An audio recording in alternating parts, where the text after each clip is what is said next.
एसाव जो था वो आत्मिक बंदा नहीं था। उसने उन लड़कियों से शादी की थी जो परमेश्वर की ओर से नहीं थी, जो उसके पिता को पसंद नहीं थी, उसकी माता को पसंद नहीं थी। अपने पहलौठे होने का उसने अधिकार एक दाल की कोली के बदले के में बेच दिया था। वो एक आत्मिक इंसान नहीं था। अब जब उसे मालूम हुआ कि याकूब वही धोखा देने वाला याकूब मुझे मिलने के लिए आ रहा है, तो लिखा वो 400 बंदा लेके उसके सामने चला के अब मैं उसका हिसाब किताब बराबर करता हूं। और जब याकूब को मालूम हुआ कि 400 बंदा लेके मेरा भाई मुझे मिलने के लिए आ रहा है, आप जानते परमेश्वर ने उससे क्या कहा?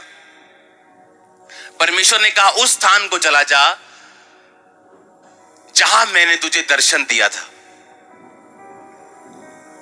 जब तू अपने भाई से भागकर 20 साल पहले इसी भाई से भागकर जब तू अपने मामा के घर में जा रहा था तो बेतेल में रुका था, और जब वो सोया था एक पत्थर का तकिया बना के, तो उसने एक दर्शन देखा था कि स्वर्ग तक सीढ़ी लगी है और स्वर्गदूत उतर रहे हैं और चढ़ रहे हैं, चढ़ रहे हैं, उतर रहे हैं। उसने एक विजन देखा था और उसने कहा था ये परमेश्वर का घर है, मैं यहाँ प्रभु का घर बनाऊंगा। प्रभु ने मुझे यहाँ दर्शन दिया, और बाइबल कहती है उस स्थान वो बेतेल नाम स्थान था। और 20 साल बाद वही कहानी अपने आप को दोहराती है फिर से।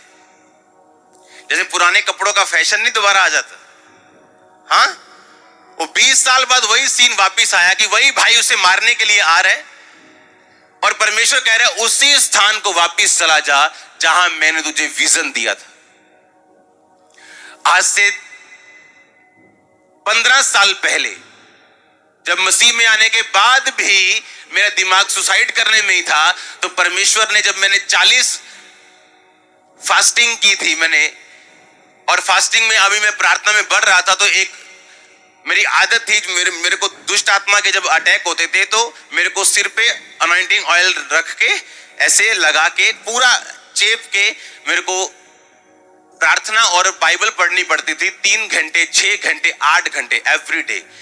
इसलिए नहीं कि मैं प्रभु से प्यार करता था, इसलिए कि जब मैं बाइबल पढ़ता था और अनॉइंटिंग ऑयल लगा के अपने टेरिस पे जाके प्रार्थना करनी शुरू करता था, तो दुष्ट आत्मा का अटैक कम होना शुरू होता था।